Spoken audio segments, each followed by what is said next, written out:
வணக்கம். நான் உங்கள் அன்பான சயின்டிஃபிக் வேதிக் அஸ்ட்ராலஜர் அஸ்ட்ரோ அறிஞ்சி பேசுகிறேன். நல்லது நினைப்போம், நல்லதே நடக்கும். தொடர்ந்து நம்மளுடைய சேனலில் வரக்கூடிய வீடியோஸ்லாம் பார்த்துட்டு இருப்பீங்க.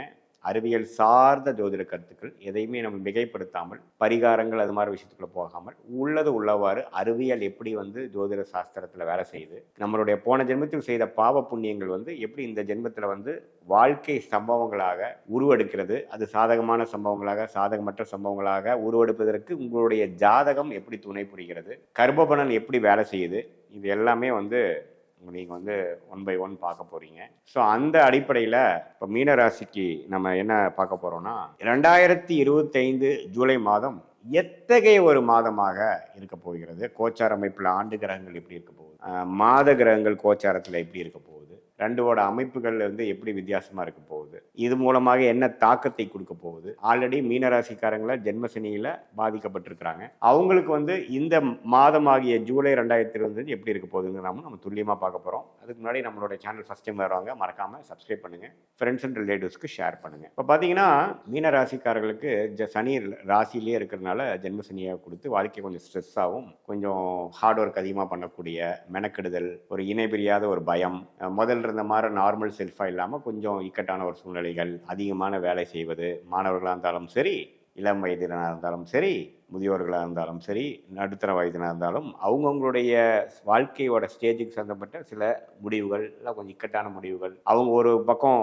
யோசிச்சாங்கன்னா ஒரு பக்கம் வண்டி ஓட்டினாங்கன்னா இன்னொரு பக்கம் வண்டி திரும்புதுங்கிற மாதிரி சில வாழ்க்கையில் சில இடக்க முடக்கான சில விஷயங்கள், போட்ட பிளான் மிஸ் ஆகுறது, பாஸ்ட் லைஃப்பில் நம்ம செய்ததெல்லாம் சில பிரச்சனை வருமா அப்படின்னு ஒரு பயம், போன வருடங்களில் செய்த தவறுகளுக்கு இப்போ நம்ம தண்டனை அனுபவிக்கிறது, அதனால கஷ்டப்படுறது, அது மாதிரி மனம் இறுக்கத்தை கொடுக்கக்கூடிய ஒரு அமைப்பு போயிட்டு இருக்குதுங்கிறது நமக்கு தெரியும். அந்த அமைப்பு இப்ப குருவே 4ஆம் இடத்துல 10ஆம் வீட்டையும் 12ஆம் வீட்டையும் 8ஆம் வீட்டையும் பார்க்கும் பொழுது என்ன கொடுக்குறாருன்னா, அந்த இறுக்கத்தோடைய தொழிலில் முன்னேற்றங்கள், தொழிலில் அதிக இன்வால்மெண்ட்டு, ஆர்வம், முதல்றதோட மெனக்கெடுதல் அதிகம், வேலையில் அதிகமான பலன்கள், வேலையில் அதிகமான உத்வேகம் செய்யக்கூடிய ஒரு சூழ்நிலை கொடுக்கும். அப்போதான் நம்ம சர்வே பண்ண முடியும், அப்போதான் ஜெயிக்க முடியும். அந்த சீரியஸ்னஸ் இப்போ தான் கொடுக்கும். அது வரைக்கும் ஏனோதானு வாழ்ந்துட்டு இருந்தவங்களுக்குலாம் பார்த்தீங்கன்னா இப்போ கொஞ்சம் சீரியஸ்னஸ் ஆவாங்க. வாழ்க்கையில் ஒரு பிடிப்பு வரும், அதிகமாக உழைக்க வேணும். வியாபாரிகள் இன்னுமே உழைப்பாங்க, அதிகம் இன்வெஸ்ட் பண்ணுவாங்க, ஆனால் அதிக நேரம் வேலை செய்வாங்க, அதிகம் யோசிப்பாங்க. தொழிலாளிகளும் பார்த்தீங்கன்னா அதிகமான அந்த ப்ராஜெக்ட், அந்த வேலையை முடிக்கிறதுக்கு நம்ம கஷ்டப்பட வேண்டியதாக இருக்கும். மார்க்கெட்டிங் எக்ஸிக்யூட்டிவ்ஸ் நம்ம அலைச்சல் அதிகமாக இருக்கும், நம்ம காம்படிட்டிவான ஃபீல்டாக இருக்கிற மாதிரி ஆகும். முதல்ல இருந்ததோ காம்படிட்டிவ் அதிகமாகும். ஸோ அப்படி இருக்கிறப்போ ஈவன் மாணவர்களுக்கு பார்த்தீங்கன்னா முதலோட நம்ம இந்த படிக்கிற டென்ஷன், எக்ஸாம் ஃபியர் அதெல்லாம் கொஞ்சம் அதிகமாக கொடுக்கக்கூடிய அமைப்புகள் கொடுக்குது. அதே சமயத்தில் ராகு கேதுகள் பார்த்தீங்கன்னா 12ஆம் இடத்துல ராகுவும் 6ஆம் இடத்துல கேதுவும் பார்த்தீங்கன்னா ஓரளவுக்கு நல்ல அமைப்புகள். ஸோ அந்த விஷயத்தில் உடல் உபாதைகள்லாம் கொஞ்சம் பிரச்சனை இல்லாமல் ஓரளவுக்கு வாழக்கூடிய அமைப்புகள், கொஞ்சம் வெளி மாநிலம் வெளிநாடு போகக்கூடிய அமைப்புகள், அதில் மெனக்கெட்டுறது, இம்போர்ட் எக்ஸ்போர்ட் பண்ணுறவங்களுக்குலாம் ஒரு நல்ல வாய்ப்பு, அதெல்லாமே கொடுக்கக்கூடிய அமைப்பு. புதுசாக நம்ம இது வரைக்கும் போகாத ஏரியாவில் போய் புதுசாக சில நபர்கள் பார்த்து அது மூலமாக எதிர்நீச்சல்கள் போட்டு ஜெயிச்சு சில விஷயங்கள் எக்ஸ்பெரிமெண்டேஷனாக பண்ணி அப்புறம்தான் வெற்றி பெறக்கூடிய ஒரு அருமையான ஒரு அமைப்பு வரக்கூடிய அமைப்புக்கு ஜூலை மாதம் ஒரு ஸ்டார்டிங்கான ஒரு மாதமாக இருக்குது. ஸோ ஜூலை மாதம் எல்லாமே ஒரு மாதிரியான ஜென்மசனியோட விஷயத்தில் கொஞ்சம் மெல்ல மெல்ல நீங்கள் ஜென்மசனினா என்ன, அதோட டென்ஷன் என்னங்கிறதெல்லாம் கொஞ்சம் பார்க்க அமைப்பீங்க. அதே சமயத்தில் வேலை, தொழில் அதெல்லாமே கொஞ்சம் நல்லா தான் போகும். இன்னும் பதிலோட நம்ம அதிகமாக ஆர்வமாக செய்யக்கூடிய அமைப்பு. சில ஒரு அபயோக திசை நடக்கிறவங்களுக்குலாம் திடீர்னு வேலையில் கொஞ்சம் பிரச்சனை ஆகுறது, நம்ம பேருக்கு வேலை போகிறது, அப்புறம் எப்படா வேலை கிடைக்கும்னு பார்க்குறது, தொழிலில் திடீர்னு ஒரு செட்பேக் வர்றது, அது மாதிரிலாம் கொஞ்சம் விஷயம் இருக்கும். அப்புறம் ஹஸ்பண்ட் ஒய்ஃப் ரிலேஷன்ஷிப்பில் ஒரு மாதிரியான டென்ஷன் வர்றது, நீங்கள் கம்பெனி நடத்துகிற எம்ப்ளாயிஸ்குள்ளே கொஞ்சம் பிரச்சனையாகிறது, இதெல்லாம் கொஞ்சம் பார்த்து பண்ணணும். நம்ம கோபதாவங்களை தவிர்க்கணுங்கிறது நான் கேட்டுக்கொள்கிறேன். மற்றபடி பார்த்தீங்கன்னா மாத கிரகங்கள் பார்த்தீங்கன்னா ராஜயோகாதிபதி செவ்வாயே பார்த்தீங்கன்னா 6ஆம் இடத்துல இருக்கிறது தப்பு இல்லை, நட்பு வீட்டில் இருக்கிறார். சில எதிரிகளை கொஞ்சம் சில வரலாம், அதனால் கொஞ்சம் பேச்சில் பண்ணுறதுல எல்லாம் கொஞ்சம் கேர்ஃபுல்லாக இருக்கணும். வெளிநாடு தொடர்புகளில் கொஞ்சம் புதுசாக நீங்கள் ஏதோ ஒன்று பண்ணுறீங்க, ஒரு ஏற்றுமதி இறக்குமதி பண்ணுறீங்கன்னா யார் என்னென்னு செக் பண்ணி தான் நீங்கள் சேஃபாக தான் பண்ணணும். யாரையும் இந்த டைமில் நம்பிடக்கூடாது, அவள் எடுத்தமா கவுத்தமானு போயிடக்கூடாது. உங்கள் மைண்டில் என்ன இருக்குங்கிறது ஓப்பனாக சொல்லக்கூடாது. கொஞ்சம் கேர்ஃபுல்லாக எல்லாத்தையும் செய்யக்கூடிய அமைப்புகள் தேவைப்படுகிறது. சுக்கிரன் 3ஆம் இடத்துல இருந்து அதுக்கப்புறம் 4ஆம் இடத்துக்கு போகிறதும் தப்பு இல்லை. தொழில் வேலை விஷயத்தில் நல்ல விஷயங்கள் உண்டு, திருமண விஷயங்களில் நல்ல கைகூடக்கூடிய விஷயங்கள் உண்டு. இருந்தாலும்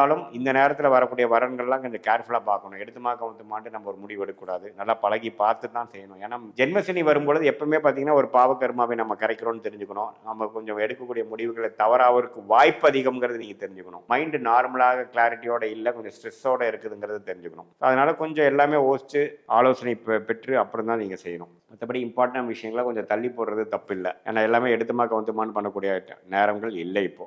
தொழில் விஷயங்கள் அப்படி முன்னேறுவதற்கும் கடனை கொஞ்சம் குறைக்கிறதுக்கும் அது மாதிரி முயற்சிகள் நீங்கள் செஞ்சுக்கலாம். மற்றபடி பார்த்தீங்கன்னா சூரியனே பார்த்தீங்கன்னா 4ஆம் இடத்துலேருந்து குருவோட சேர்ந்து இருக்கிறதுல பார்த்தீங்கன்னா சில அரசு விஷயத்தில் சில நீங்கள் கொஞ்சம் எதிர்பார்க்குறீங்க, ஒரு லோன் சில எதிர்பார்க்குறீங்க, அதெல்லாம் கொஞ்சம் டக்குன்னு கிடைக்கும். அது மூலமாக சில பிரச்சனைகள் நீங்கள் சால்வ் பண்ணிக்கலாம், சில கேஷ் ஃப்ளோ ப்ராப்ளத்தை சால்வ் பண்ணிக்கலாம், சில விஷயங்கள் அதாவது பணம் பற்றாக்குறை அது மாதிரி விஷயங்கள் சால்வ் பண்ணிக்கலாம். பட் அது வந்து நம்ம சம்பாதிச்ச பணமாக எடுத்துக்க முடியாது. அது வந்து இப்போதைக்கு ஒரு தற்காலிக சொல்யூஷன் கொடுக்கக்கூடிய அமைப்பு கண்டிப்பாக உண்டு. ஸோ பொதுவாக பார்க்கும் பொழுது இந்த கிரக அமைப்புகள்லாம் வந்து மீனராசிக்காரர்களுக்கு வந்து அடுத்த போகக்கூடிய அந்த 1.5 வருஷம் 2 வருஷம் ஜென்மசனிக்கு ஒரு விஷயமும் கொஞ்சம் அப்படியே கொஞ்சம் லேட்டாக போகிறது, கொஞ்சம் ஹார்டாக போகிறது, கொஞ்சம் டஃப்பாக போகிறது, ஸ்ட்ரெஸ்ஸாக போகிறது உணரக்கூடிய ஒரு அமைப்பு. இன்னுமே முதலோட இன்னும் கொஞ்சம் நல்லா ஒர்க் பண்ணணும், இன்னும் ஹார்ட் ஒர்க் பண்ணணுங்கிற உத்வேகத்தை கொடுக்கக்கூடிய அமைப்பு. பலன் வந்து கொஞ்சம் நீங்கள் எதிர்பார்க்குற பலன் கொஞ்சம் ஸ்லோவாக தான் வரும். இருந்தாலும் நீங்கள் டென்ஷன் ஆகாமல், ஃப்ரஸ்ட்ரேட் ஆகாமல், உறவுகளை பாதுகாத்து கொண்டு உங்களுடைய மனநிலையை வந்து நம்ம நெகட்டிவாக கொண்டு போகாமல் பாசிட்டிவாக வச்சுக்கணும். அதே சமயத்தில் உடல் நல கோளாறுகளும் அப்பப்போ தர தூக்குற அமைப்புகள் உண்டு. அதையும் கொஞ்சம் கேர்ஃபுல்லாக நம்ம பார்த்து அந்த லைஃப் ஸ்டைல் சேஞ்சஸ்லாம் நீங்கள் கொண்டு வந்து அது மாதிரிலாம் பண்ணிட்டீங்கன்னா இந்த ஜென்மசனி தாக்குதலேருந்து இந்த ஆரம்ப கட்ட ஒரு ஜென்மசனி காலத்துலேருந்து நீங்கள் ஸ்லோவாக அப்படியே மைண்டை வந்து தன்மைப்படுத்தி பெரிய பாதிப்பு இல்லாமல் நீங்கள் வந்து வந்துடலாங்கிறது என்னோட ஆலோசனை. அதே சமயத்தில் இது வந்து ஒரு பொதுவான பலனை தவிர உங்களுடைய ஜென்ம ஜாதகத்தில் என்ன தசாபுத்திகள் போய் கொண்டு இருக்கிறது, நீங்கள் என்ன லக்னத்தில் பிறந்தீங்க, நல்ல யோகமான தசாபுத்திகள் போகும்பொழுது நான் சொன்ன இந்த சாதகமற்ற பலன்கள் குறைவாகவும், நான் ஒரு மாதிரியான ஒரு சுமாரான தசைகள் போகும்பொழுது நான் சொன்ன இந்த சாதகமற்ற பலன்கள் கொஞ்சம் அதிகமாகவும் இருக்கிற மாதிரி நீங்கள் நினச்சிக்கணும். உங்களுடைய தசநாதன் எப்படி, தசா புக்திகள் எப்படி, புக்திநாதன் எப்படி, இந்த கோச்சாரத்தில் எப்படி போகிறார், இதெல்லாம் நம்ம ஒருங்கிணைத்து பார்க்கும் பொழுது வாழ்க்கைக்கு வந்து எப்படி ஒரு ஒரு ரயில் வந்து 2 தண்டவாளம் தேவையோ அதே மாதிரி கோச்சாரமும் இந்த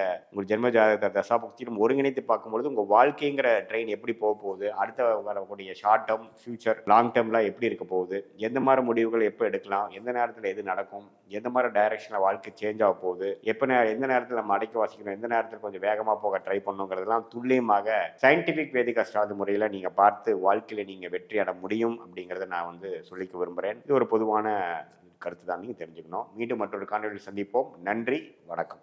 எந்த இடத்தில் கேது இருக்கின்றதோ அதனுடைய ஞானத்தை கண்டிப்பாக கொடுத்தே தீரணும் அப்படிங்கிறது விதிக்கப்பட்டதே. அப்ப எந்த கிரகத்தோட சேர்ந்தாலும் அந்த கிரகத்துக்குண்டான அந்த நல்லது கெட்டது, ஏன் ஜெயிக்கல, எதற்காக அது நடக்கல அப்படிங்கிற விஷயத்த கேது கொடுத்து விடுவார். அப்ப இந்த மாதம் கேது சேரும் பொழுது உங்களுக்கு 2-9 குடையவராக இருந்தால் அப்பா மூலமாக பூர்வீக சொத்துக்கள், பொருளாதாரம், பணவரவு ஏன் வரல அப்படிங்கிறது எல்லா விஷயத்தையும் இந்த கேது கொடுத்து காட்டி கொடுத்து அதுக்கு வெற்றியையும் கொடுத்து விடுவார் அப்படிங்கிறதா உண்மை. அடுத்தது சுக்கிரன் 3-8 குடையர் 3ஆம் வீட்டிலே ஆட்சி பலம் பெறுகிறார், 9ஆம் வீட்டை பார்க்கிறார்.